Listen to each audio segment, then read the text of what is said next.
Good afternoon, everyone. I'm Andy, and welcome to this week's Team Kentucky Update. This week's update is going to be special, especially right at the end when we're going to get to recognize some people who've truly lived out our faith and values that have been that good Samaritan.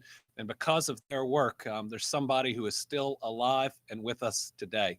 But we're going to start where we always start, with good news for our economy here in Kentucky.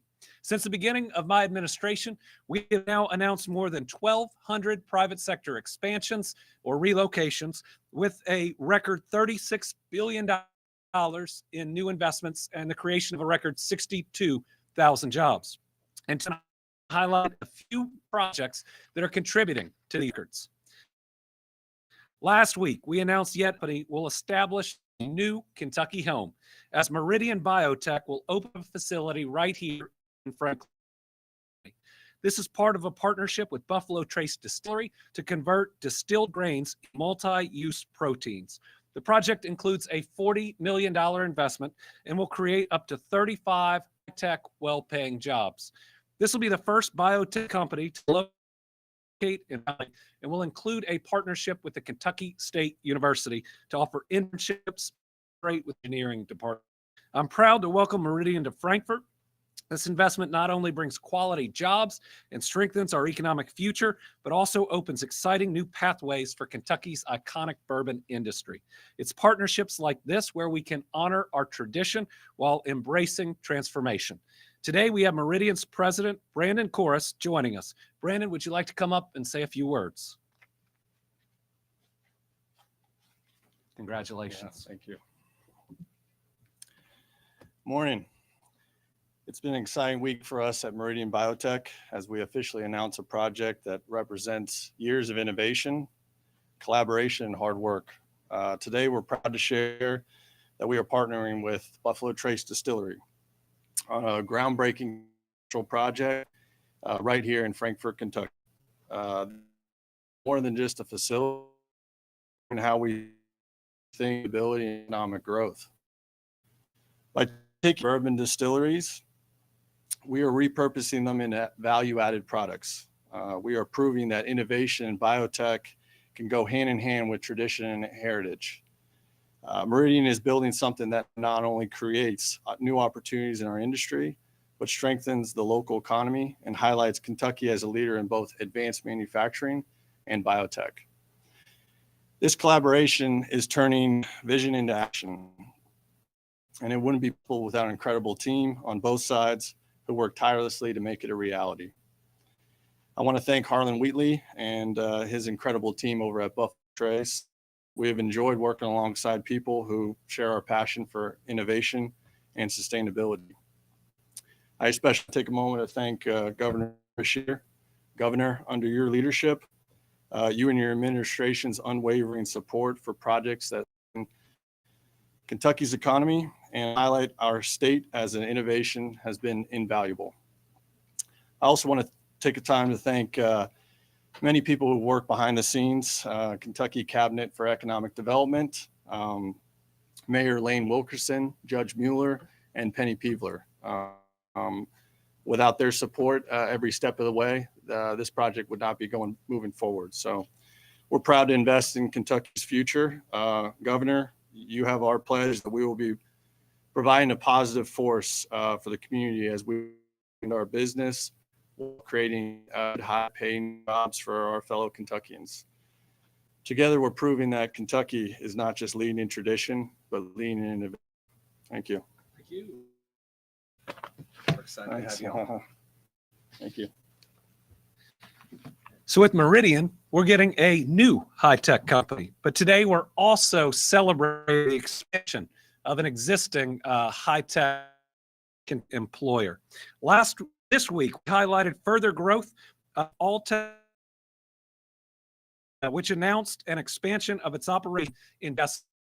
The nearly $4.6 million investment will create up to 10 new full-time jobs. The expansion is supported by a $2.34 million award from the U.S. Department of Product Expansion Program. New facility will produce biological fertilizers and crop inputs.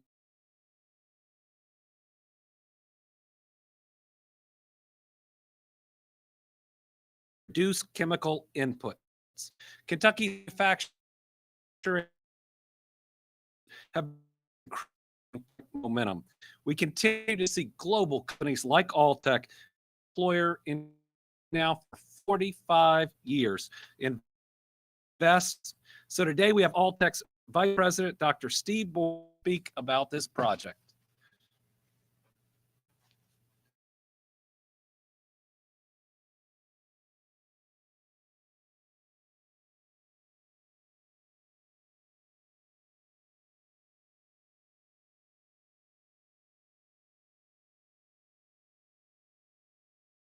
Pocket and started what is now the Alltech company. And we're extremely passionate about Kentucky.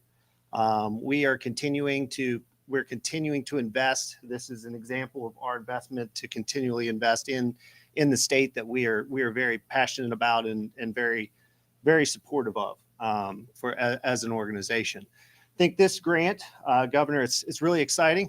I'd like to say bipartisan support for this grant brings jobs, brings manufacturing jobs here in the state, and also decreases dependency on, supply chain challenges and also international conflicts. And I think that's a testament to the government really wanting to support here around where we are going with this industry. As far as farming is concerned, we're very passionate about farmers, passionate about this area in agriculture, and are just really excited to be able to announce this today, and would welcome you at the groundbreaking whenever we start the expansion. So with that, I just again want to say thank you to the governor, thank you to everyone that has really supported this opportunity. It's taken some time to get through, but we're really excited to be announcing that today, and thank you again. Really appreciate it, Governor. Thank you. And thanks again to the Lyons family and Alltech, which has been a great Kentucky employer that's just grown over time. We also announced this week continued momentum in our manufacturing and metals industries. Alta Alloys LLC, a specialty processor of titanium, nickel, and other alloys, is relocating their headquarters and expanding operations with a new facility in Simpson County.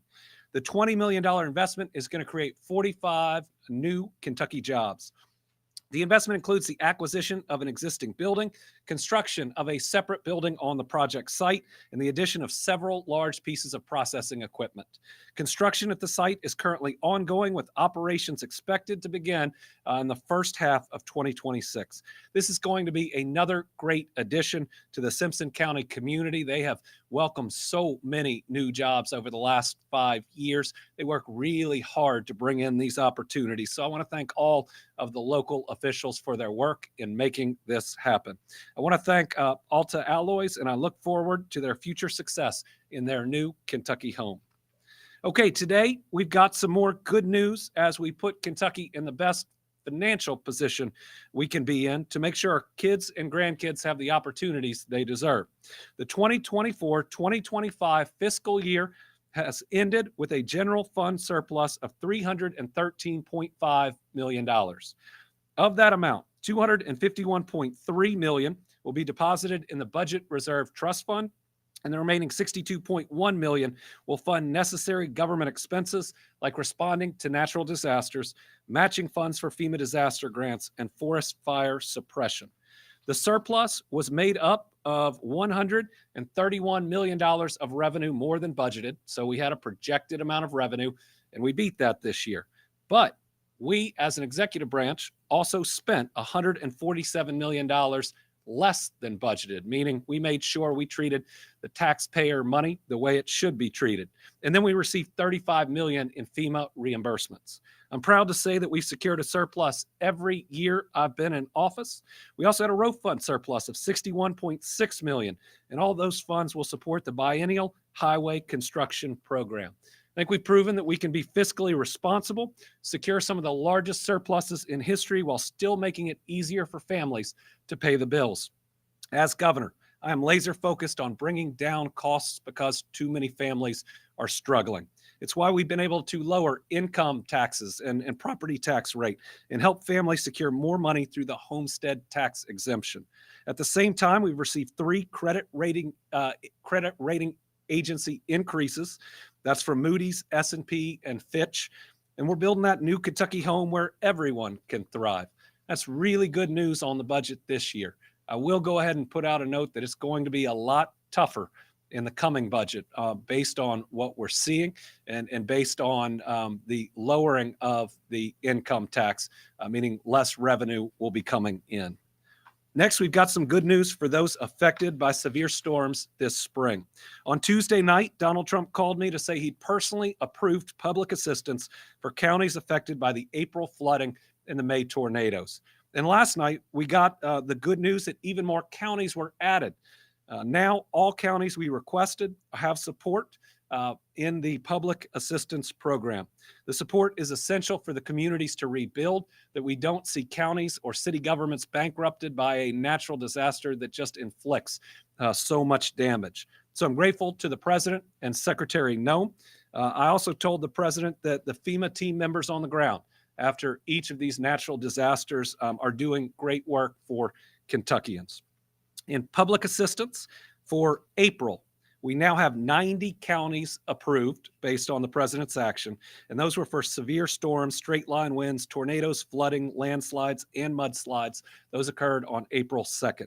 And for the severe storms, straight line winds, and tornadoes on May 16th to 17th, 39 counties have been approved for public assistance, but this is a game changer for Laurel and Pulaski County, each of which had so much damage, there was no way that the county would be able to cover it.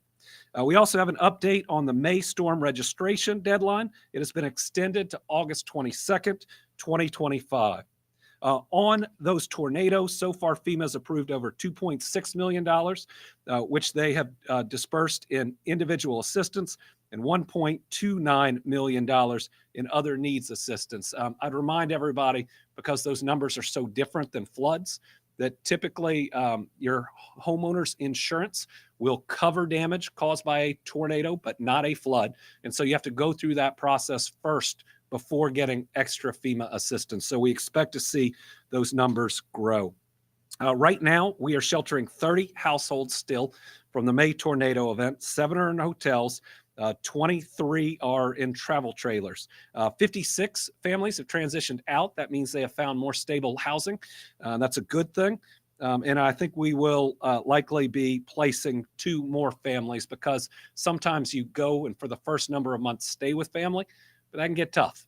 And so you look for an intermediate housing solution, and that's what we offer as a state. Laurel County debris contractors collected more than 19,000 tons of debris. The county is also waiting on NRCS to approve waterway work. The estimated damages there are more than just the waterway work, $2 million. The City of London is handling debris removal activities within the city-maintained properties.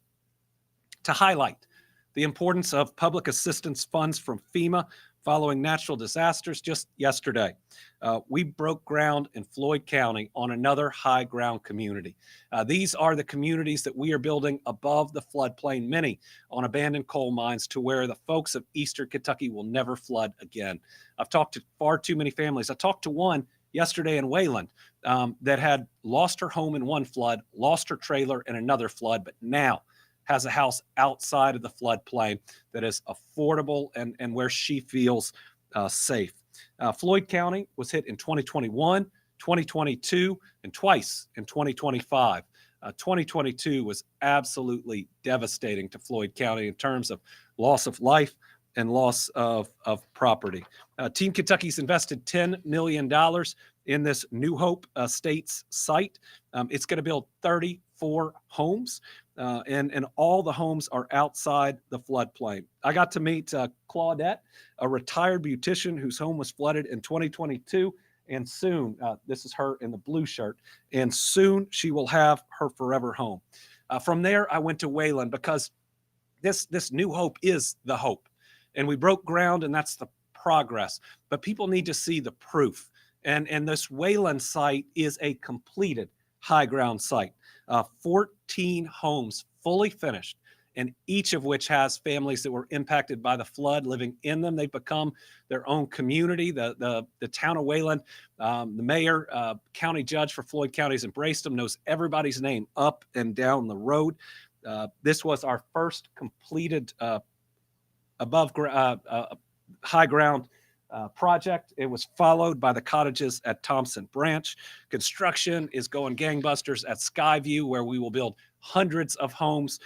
In Chestnut Ridge, we got the utilities up to the foundations property. They're going to start building first, and we're going to follow right after them. So I hope that folks that have been hit with the worst know that this lady who I got to talk to has gotten the best. She's there with her mom, both safe, getting together again for family dinners. I mean, she's restoring her life.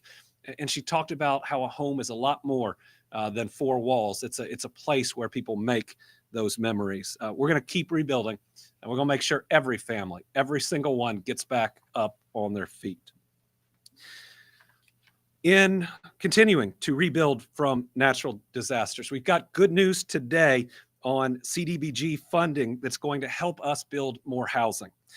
One step is that we've already announced was a joint project with the Kentucky Housing Corporation, which I announced last June. This was for tornado survivors from 2022, where we're investing $223 million to build 953 rental units across Western Kentucky. It's the single largest housing project we have ever announced. Even before the tornadoes, many of these communities lacked affordable housing, particularly Bowling Green. Now we're seeing the work come to life. In fact, just last week, we had team members in Bowling Green to break ground on Echo Trail Apartments. That complex is going to be the site of 256 rental homes.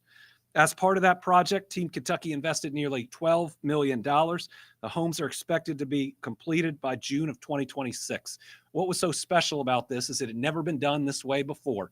And it was an innovative solution to a problem where most of the time FEMA dollars or even HUD dollars can't go into rental units. And so many people are going to need to rent that can't own.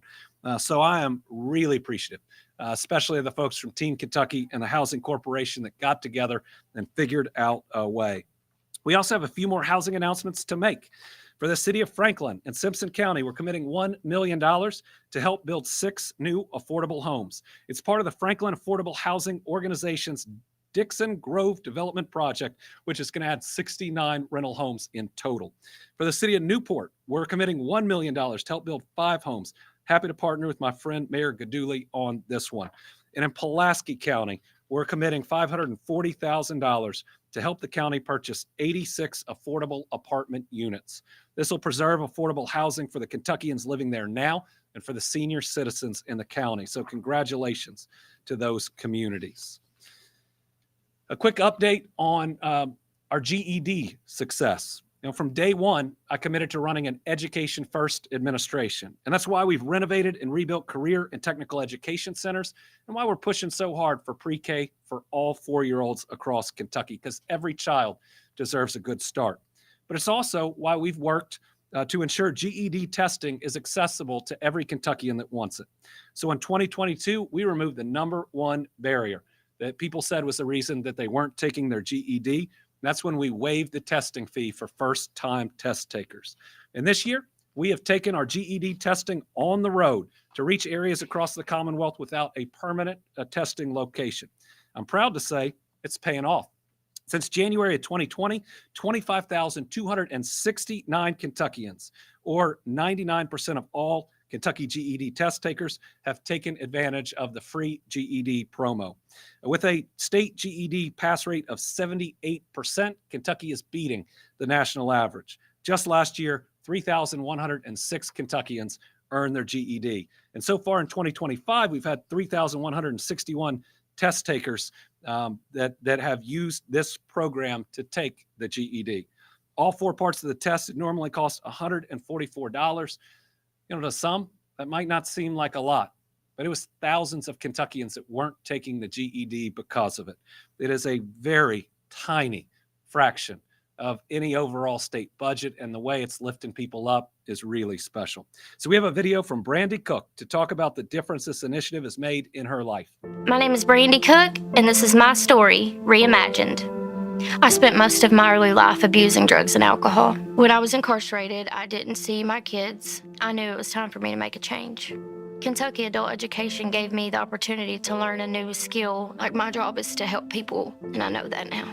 Today, I have my kids back, and they're doing amazing. Through Kentucky adult education, you can reimagine your story too. Find a new you in your new Kentucky home. And finally, something I've been looking forward to for a number of days. We get to recognize this week's Team Kentucky All-Stars. In recent weeks, we've been through some tough times as a Commonwealth, yet there are still so many Kentuckians that remind us of the good that is in this world. This week's Team Kentucky All-Stars are Jimmy Alexander, Jessica Alexander, Taylor Hall, and Adam Arnold. Come on up. You each exemplify goodness. Commissioner, why don't you join us? Jimmy, Jessica, Taylor, and Adam, on July 13th, came to the aid of State Trooper Jude Ramillion, who was shot in the leg at the Bluegrass Airport while protecting our Lexington community. That's when Jimmy, Jessica, Taylor, and Adam stepped in. Jessica and Taylor are mom and daughter nurses. They jumped into action, applying pressure and a tourniquet to Trooper Ramillion's leg to stop the bleeding, and that saved his life. Jimmy, Jessica's husband, and Adam, an officer with the airport police, they thought fast, using the trooper's own radio to call for help and alert KSP that one of their own was down. Jimmy, Jessica, Taylor, and Adam, y'all saved a life. You jumped into action without a second thought, and you showed the world the best of Kentucky. That's why today I'm not only naming each of you this week's Team Kentucky All-Stars, but I'm going to present you with the highest honor that I can as governor. Today, you are all becoming Kentucky Colonels. So thank you for acting quickly. Thank you for saving a life. And if you'll let me, I'm going to make each of you a colonel now. All right, Adam, congratulations, Colonel. And Jimmy, Yes, sir. congratulations, Thank you very much. Colonel. Jessica, congratulations, Colonel. Thank you. And Taylor, congratulations. Thank you for your work. To each of them, thank you. Thank you to be the first responders. Thank you to so many who saved lives that day and supported law enforcement heroes. I also have a quick update on Trooper Ramillion. He's recovering well from his surgeries, but he and his loved ones have a long road ahead. That's why the Kentucky State Police Foundation is asking for your help. On the screen, you will see the foundation's Facebook page, where you will find a link to donate to the trooper's family and support his recovery.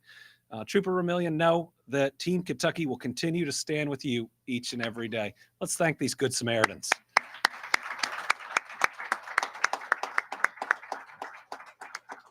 Thank you. Now I'm going to take some questions where you don't want to be standing up here with me.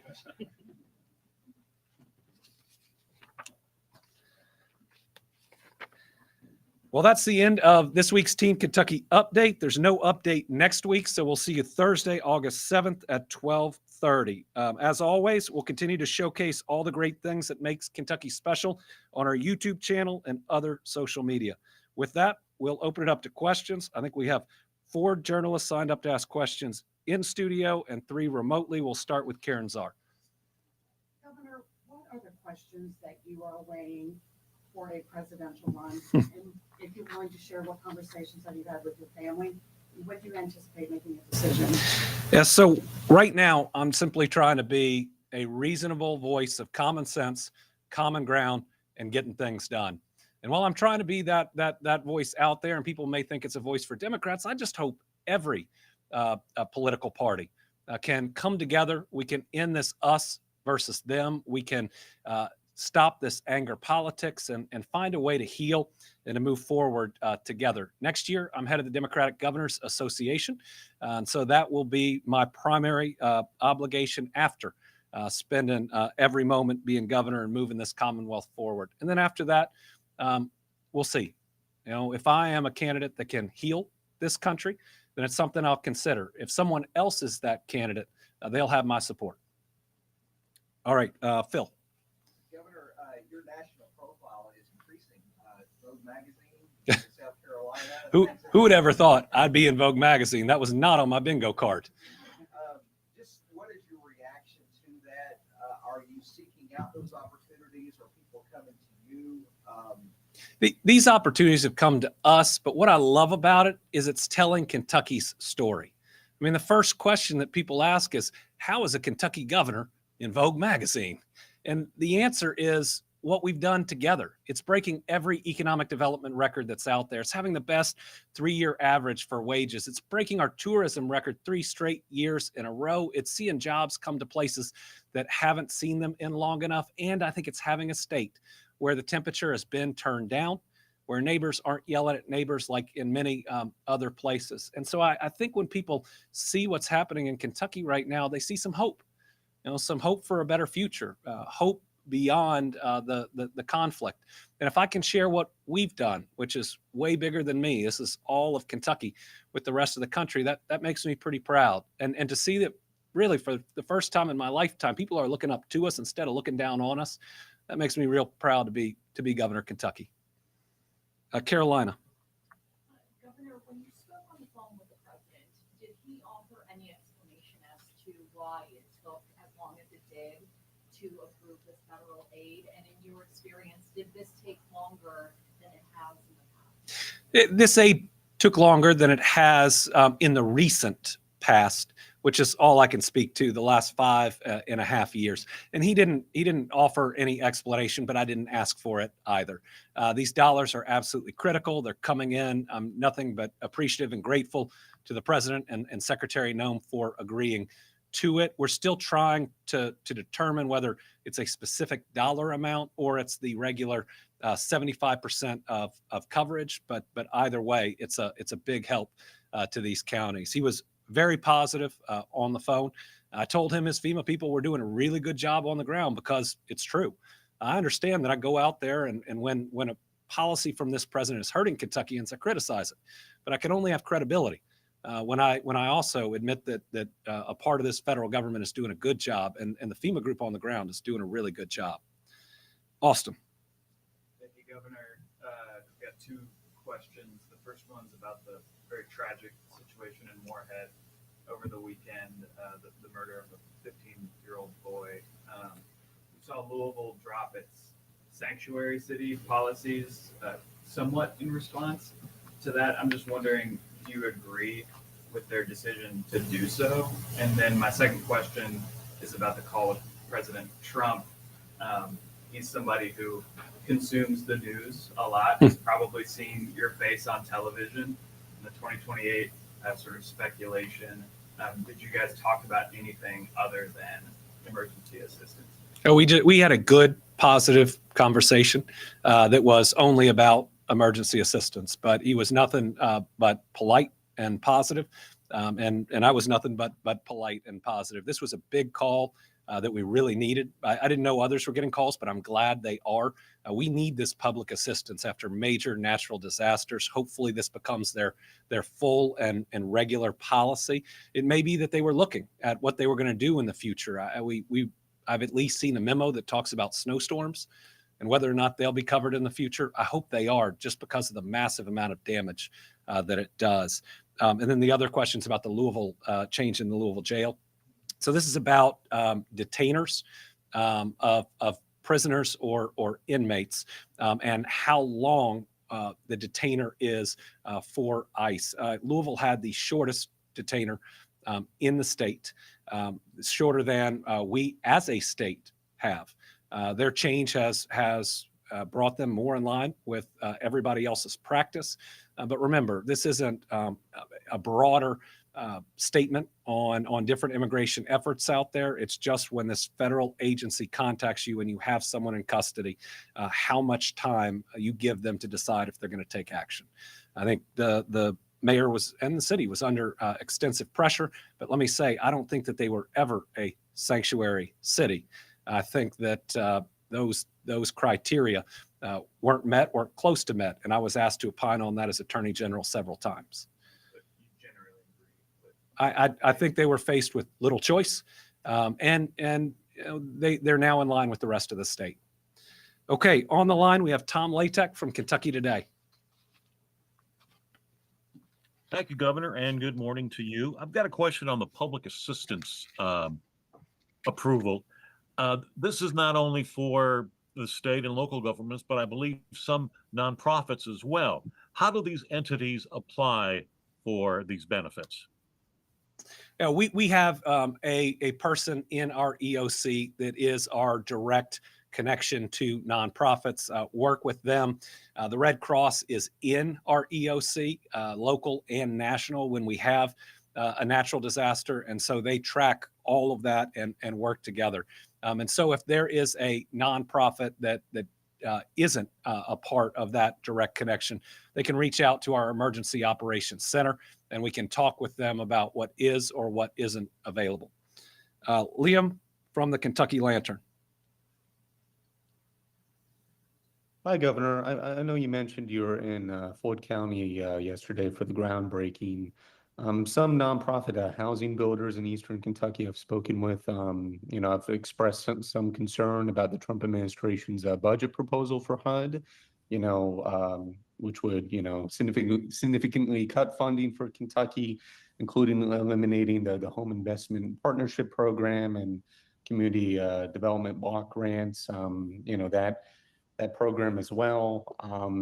I was wondering, given your appearances and your work with the higher ground communities in this boom of nonprofit housing building development in Eastern Kentucky, how you view the Trump administration's budget proposals specifically for housing funds in light of the work that nonprofit housing builders are trying to do in Eastern Kentucky. Oh, I have significant concerns. I have significant concerns with the impact of this and other policies, especially on rural America. You look at this, and we already have a housing crisis all across the Commonwealth and the country. Rural communities are hit just like urban communities, but oftentimes don't have the same resources. And so this proposed budget will disproportionately hurt us. It's the same thing from that big, ugly bill, which threatens rural hospitals more than it does urban hospitals. That's going to lay off healthcare workers and hit people, especially in rural America. Same true for the SNAP cuts that are out there that are going to hit our farmers, along with a number of other policy changes, as well as more people going to bed hungry or waking up hungry. And I'm not speaking out because I'm a Democratic governor and he's a Republican president. My job is to be the best governor I can of Kentucky. And these policies, I mean, they don't lift people up. They kick people while they're down. And they've been previous policies of Republican and Democratic presidents and their administrations. These have been bipartisan funded programs that have helped us move forward, that recognize that to lift somebody up and to help them be productive, they need to be healthy. They need to have options on affordable housing. We expect everybody to do their part, but these programs, again, have never been partisan up until now. So my hope is we can get back to saying the most important things in life, like your job, your next doctor's appointment, the roads and bridges you drive each day, the school you drop your kids off at, and whether you feel safe in your community aren't partisan at all. And we need to make sure that we're using common sense, we're finding common ground, and we're moving forward on each and every one of those areas. And finally, Isaiah from WHAS. Thank you, Governor. Back on the president's public assistance approval, I noticed that it was announced on the same day that the mayor announced those detainer changes. Was Donald Trump's decision contingent on Louisville getting in line with federal immigration guidelines? No, not from my understanding, not at all. This was a decision that the president had made. You saw it in other places as well. We've been pushing for a while. Oh, I should also say thank you to our federal delegation. They made calls, they pushed, they deserve a lot of credit. This is something we've always worked really well on, and I mean the entire delegation, to my knowledge, has really worked behind the scenes and sometimes even in front of the camera, which I guess can be challenging right now in Washington to help make this happen. This was done in multiple states. I hope that it is a permanent shift, because without this funding and without a strong FEMA, there are certain communities that would just never rebound. Okay, thank you all for being here. We'll see you in 2 weeks. We saw proof today that the parable of the Good Samaritan and the instruction to go and do likewise is still alive, is happening in our communities. Pretty special to recognize people that saved a very important life. Thank you.